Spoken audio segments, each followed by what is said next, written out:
All right. So we have seen the IV characteristics of solar PV cell, okay? And we have also seen how different cell combines to make a module, and then what is the resultant IV characteristics of the module, and what is the resultant IV characteristics, for example, in case if there is a partial shading or there is a mismatch in temperature and so on.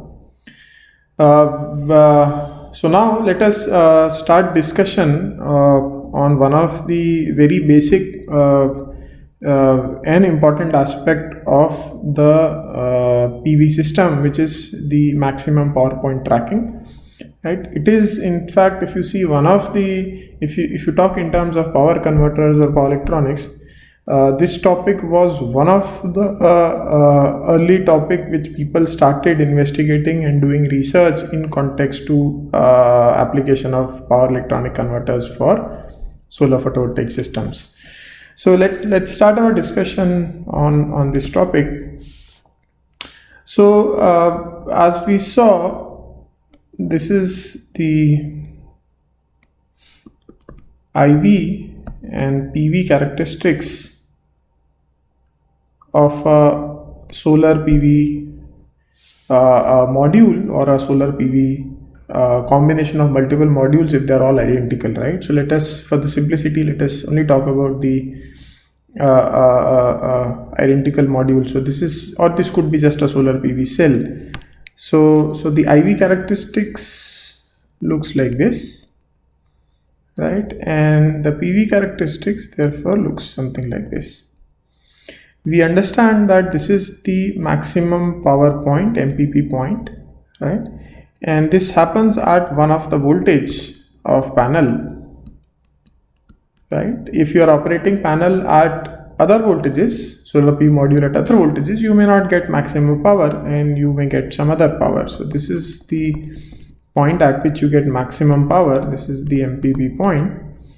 This is the corresponding current, and this is the corresponding voltage.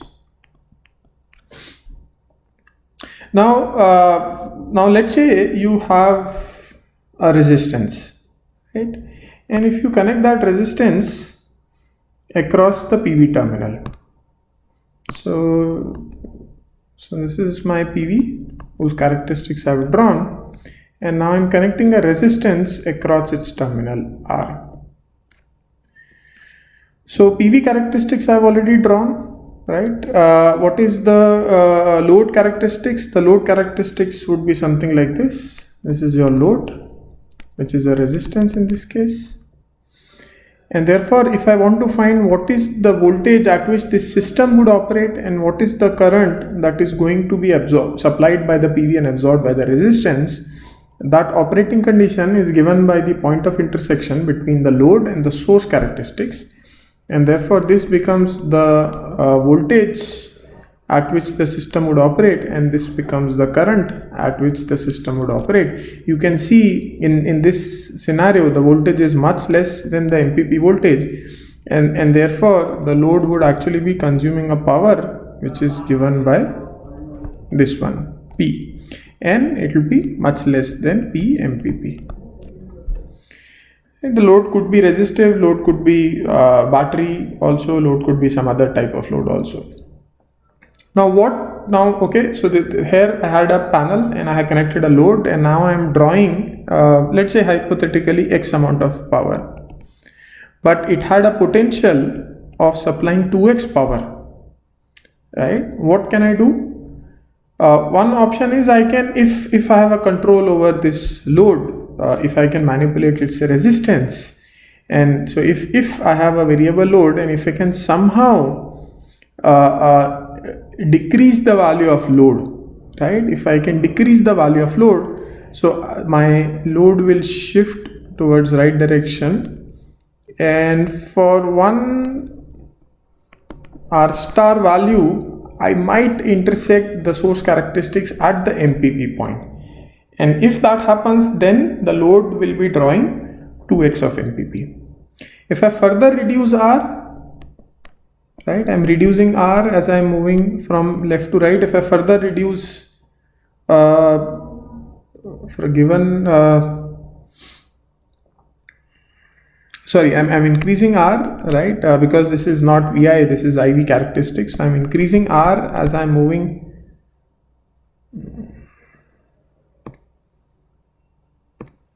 I'm increasing R as I'm moving from left to right, right? So if I further increase the value of R, right, the power will again start coming down. So I have to choose some star value of R which will give me the optimal power. Fine. So if I have a system like this shown on the right hand side, and if I do have a variable resistance, then this would sort of take care of the problem, and I would still need to think what should be the optimal value of R.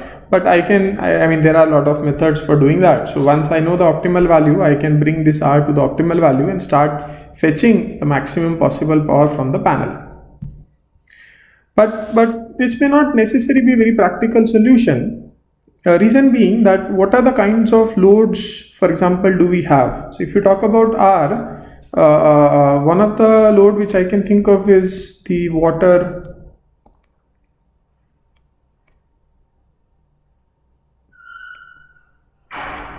geysers, right, or the water heaters. So water heaters are essentially a coil, so you can represent them as R combination of R and L. And because we are talking about DC circuits, we are talking about steady state operation, you can neglect the L, so you can consider they are just R. So if you have a water geyser, for instance, then you would realize that it has a fixed coil, right? It has a fixed coil which has a fixed value of R. You don't have a knob or you don't have a control input to the geyser which can change the value of resistance dynamically. No, in fact, if at all there is a knob, usually that knob would be connected to a thermostat and would trip the geyser at a certain temperature, right? So it would just be setting the temperature, but the resistance is fixed because the coil is fixed. So this is not, although we wanted a variable R, for example, in this case, we do not have a variable R. So how do we achieve this variable R?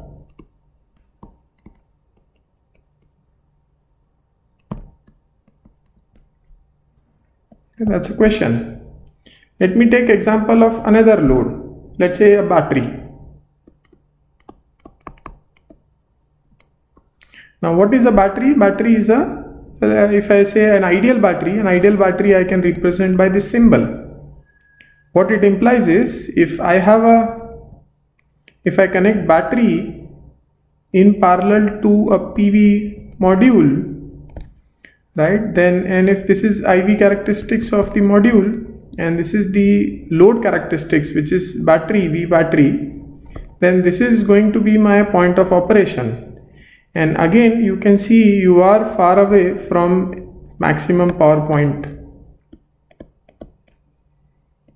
The actual point is away from maximum power point. So again, here also you would like your battery voltage to be adjustable through some knob or through some control input, so that you can bring it to the maximum power point, so that your battery charges in this system with maximum possible power from the panel.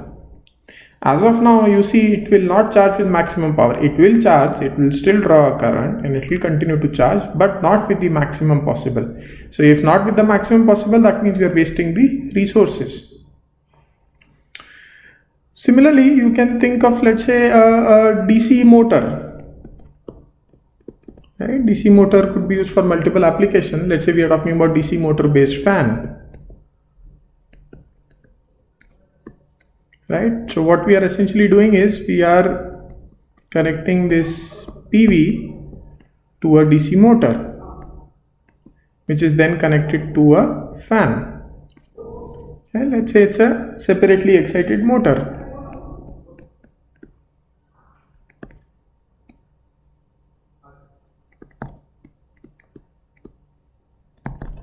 So what is the characteristics of this motor? Torque is given by K phi Ia, back EMF is given by K phi omega, right? And if it's a fan load, then torque is proportional to omega square, right? If I further elaborate on this aspect, I can I can draw, so since torque is proportional to current and E is proportional to omega, I can use this equation and I can rewrite that E, which is the back EMF, is, I can substitute torque in terms of current. So I can say current is proportional to E square. So again, if I draw graph of PV, which is I versus V, and this is the PV graph, right? And if I draw this graph, which is I versus E square, which is the load graph, which is something like this. This is my load, this is my PV. You can see the point of intersection could be away from the MPP point, right? But I would prefer if it is closest. Why? Because if it's closest, then fan would extract maximum power and I will get maximum fan speed, right? So how do we do that? So you see, most of these raw loads, right, or the end loads, they do not offer us the flexibility of variable resistance or variable voltage source, but we would like them to have that option. Right? So what we essentially do is, between this load and between the PV, we usually put some amount of power electronic circuit.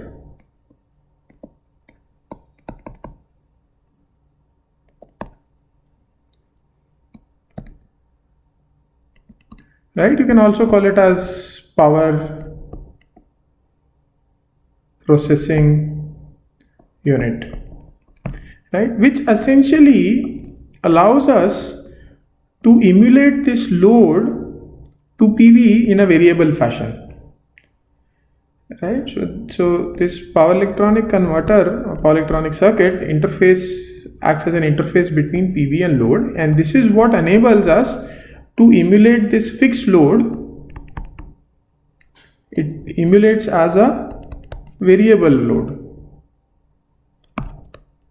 and thus we can change that load and operate at maximum power point. Let us see some of these circuits which can help us emulate this variable load.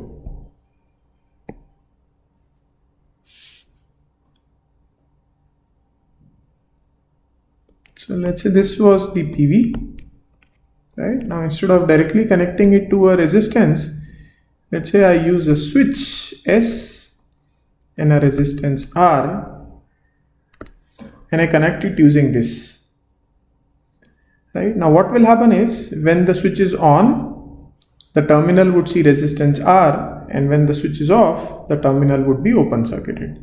So what I can do is, I can connect a cap in between, and I can turn on and off this switch with a switching frequency of Fs, which is much greater or very high. I think let's just put it, which is a very high frequency. Thus, what happens is, since this voltage is PV voltage, right? What is the switch current? So I'm turning on the switch and I'm turning it off, right? With the duty cycle of DTS at a very high frequency. If I assume that I'm using a large capacitance, then the voltage of the capacitance, which is the voltage of PV, almost remains constant, and the current drawn by the switch IS is, when the switch is on, this current is given by a value which is VPV by R, and when the switch is off, this current is given by 0, right? So what is the average value of switch current? Average value of switch current is given by VPV by R into DTS plus 0 upon total period Ts. So this is nothing but equal to VPV into D by R, right? This is the average switch current. Now how will average switch current flow? It can flow through from PV, it can flow through the capacitor, right? Which path will it take? It will take the path which has least impedance, or in a way it will get distributed among the two such that majority of the current will flow from the path which has least impedance. So if you use very large value of C, that implies 1 upon j omega C. C is very large means impedance is very small, and thus majority of this switching current, will flow from the capacitor, right, and not from the panel, and panel will only supply the DC current, right, and majority of the oscillatory component will be supplied by the capacitor if you use a very large value of C. We will look into designing this value of C. In fact, you can call it a C, or you can just call it a filter. Why are we calling it a filter? Because it is, the switch current is a square wave. It is filtering out all the high frequency component, and the input side is only supplying the DC current. So the design of this C and filter we will probably look at in a much more detailed way sometime later in this course. As of now, let's assume that we are using a very large value of C. And thus, if you see what is the DC current which the panel is providing, that is nothing but equal to the average switch current which is given. So I can say that the effective resistance seen by the PV panel is nothing but the panel voltage upon the current that the panel is supplying, which is the average switch current, which is equal to VPV upon VPV into D to R, which is R upon D, right? So the effective resistance is R by D. This is the resistance which the panel is providing in this case. Now if you see, we had a fixed resistance, but we had a switch. By controlling the duty cycle of the switch, we can emulate that fixed resistance, we can project it as a variable resistance, right? This is one circuit which is based on capacitor. You can similarly draw another circuit which is based on an inductor. So the other circuit, you can have panel, right, have an inductor and a switch in parallel to the resistance. In this case, earlier case, the assumption that we took was very high value of switching frequency and very large value of capacitor we took last time. So here we can take L as very large, which will essentially imply that this current IPV is going to be almost constant, almost ripple free, and thus again you can draw the voltage across the terminal, right, waveform. So I can say this switch is again on for some time, off for some time, right? What is the voltage? When switch is on, the voltage is 0, and when the switch is off, the voltage is R times IPV, right? And therefore, what is the average value of this voltage V? It is nothing but R times IPV into 1 minus D into TS plus 0 upon TS. So this is nothing but R into IPV into 1 minus D. This is the average voltage across the switch. Now at steady state, the average voltage across inductor is 0. So the average voltage across switch is nothing but the average PV voltage. So this is nothing but PV voltage. Why? Because the average voltage across inductor in steady state is 0. And thus, what is the effective resistance seen by PV? It is similar, same VPV by IPV. I'm using small here, so let me continue to use small. By IPV, right, which I can write it as R IPV into 1 minus D upon IPV, which is R times 1 minus D. So you see, again, by manipulating the duty cycle of the switch, I can behave it as a variable resistance. So you can use one of these two circuits depending on whether you would like to increase the resistance from the load resistive value or you would like to decrease it, right? The top res circuit, if you see, R effective is always going to be more than R or equal to R. It can never be less than R. In the bottom circuit, R effective is going to be less or equal to R. So depending on which range do you really want to capture, you can use one of these circuits.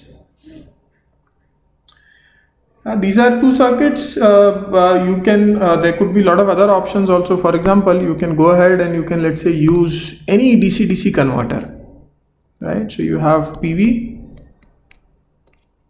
This is the terminal. You use any DC to DC converter in between, and you connect the resistance at the output of the converter, right? This is also possible, right? So how would it work? And since this is your output voltage, this is your output current, this is your input voltage, I can say it's PV voltage in this case, and this is the input current, which is the PV current, because the converter input is connected to the panel. Let's take one converter and you can do the calculation for the other one. So for example, let's take a buck converter, right? If I take buck converter, then I understand, and if it is an ideal converter operating in continuous conduction mode, then I understand that the output voltage upon the input voltage is nothing but the duty cycle for the buck converter, right?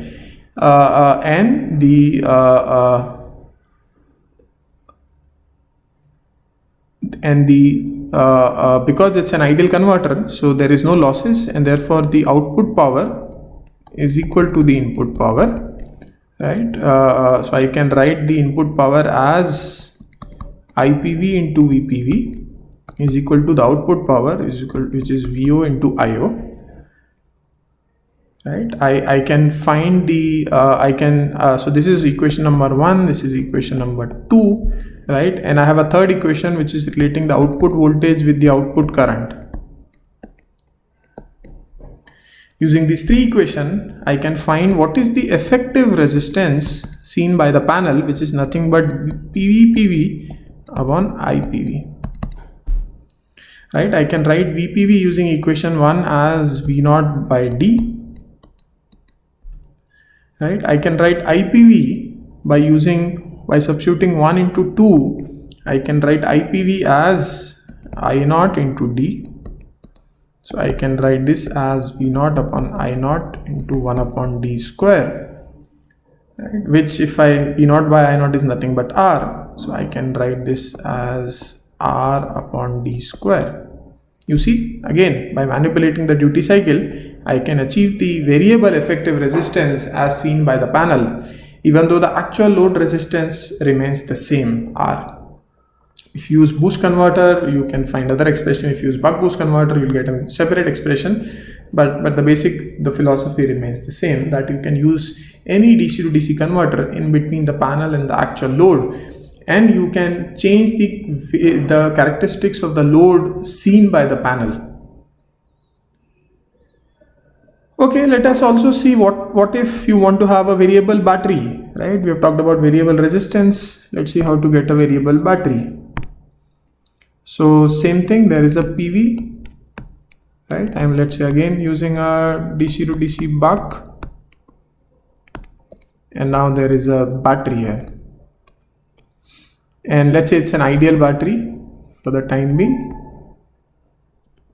right, which has a fixed voltage of VB. I understand if this is operating with a duty cycle D, then on the input side the voltage would be related as VO by Vin is nothing but equal to D. Again, assuming it's a continuous conduction mode and it's an ideal scenario, right? Assuming these two things, VO by Vin is equal to D, and thus Vin, which is nothing but equal to VPV, is equal to VB, battery voltage, upon the duty cycle. What does it mean? It means that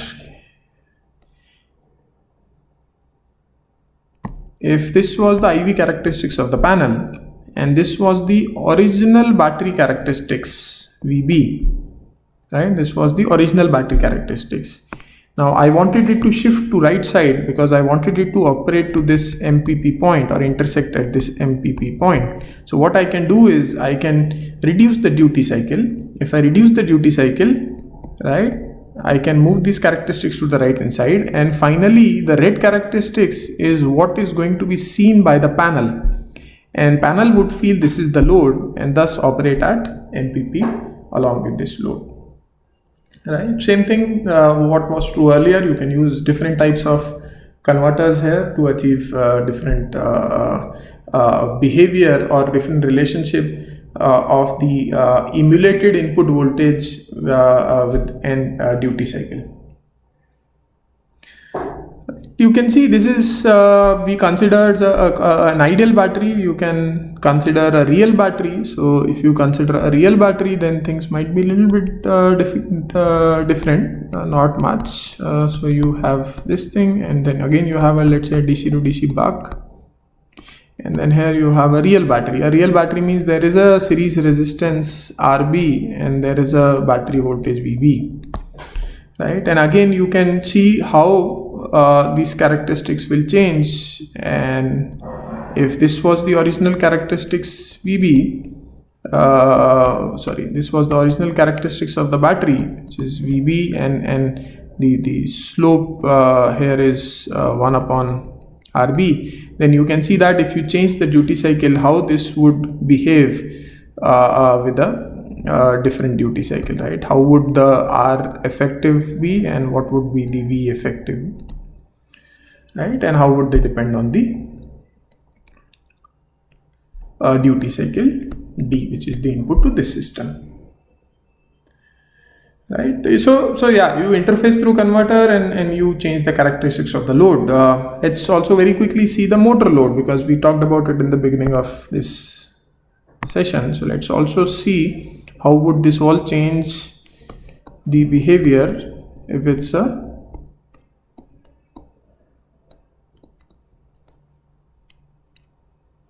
motor load. So here I have a DC motor, right, which is connected to a fan on the mechanical side, and this is my IPV, and this is DC to DC. Again, let's say I'm using a buck converter. It's just that I'm using buck for all these examples, but you can use any other converter.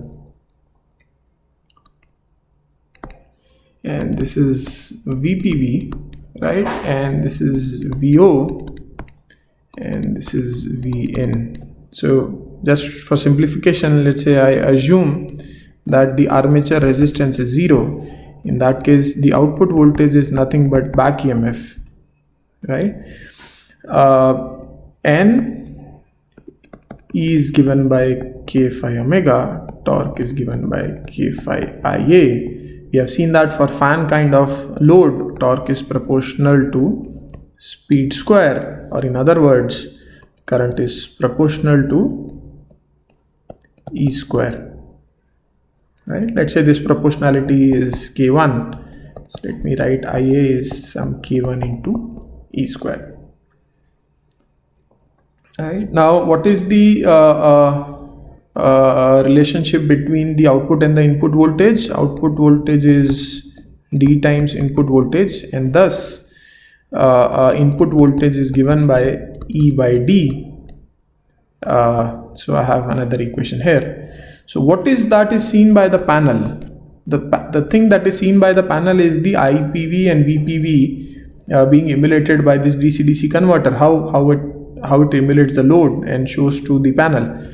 So for that, let us see what is the relationship between the input voltage and the input current of this DC to DC converter, and that would essentially be the load characteristics, isn't it? So I've got the input voltage, which is, so let me try to substitute this value of E in from here, right? So V in is nothing but root of Ia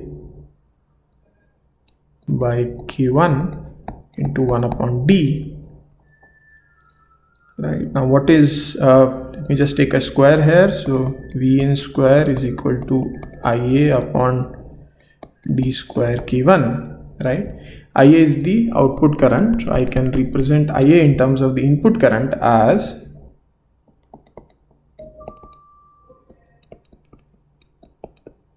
right. This is a standard formula for a continuous conduction mode buck converter ideal condition. So if I substitute this into this expression, what I get is Vin square is equal to In upon dq k1, right? This is the characteristic seen by the panel. So now what is this characteristics? I versus V. This is the PV characteristics, right? And this is the characteristics which is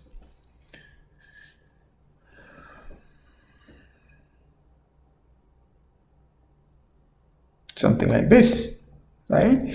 And by manipulating D, you can shift, and you can operate at MPP.